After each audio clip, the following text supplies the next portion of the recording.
ആദ്യമായി മിക്സിയുടെ ജാറിലേക്ക് എടുത്തു വച്ചിരിക്കുന്ന പുതിനയിലയും മല്ലിയിലയും പച്ചമുളക്, ഇഞ്ചി, വെളുത്തുള്ളി, കറിവേപ്പില, കാഷ്യൂ,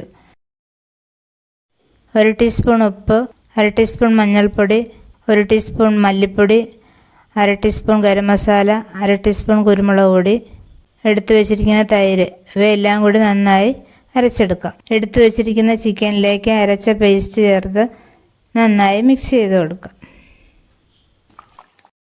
മിക്സ് ചെയ്തതിന് ശേഷം അരമണിക്കൂർ മാറ്റി വയ്ക്കാം. കടായി ചൂടാവുമ്പോൾ അതിലേക്ക് ആവശ്യത്തിന് വെളിച്ചെണ്ണ ഒഴിച്ച് ചെറുതായി അരിഞ്ഞ സവോള അതിലേക്കിട്ട് വഴറ്റിയെടുക്കാം.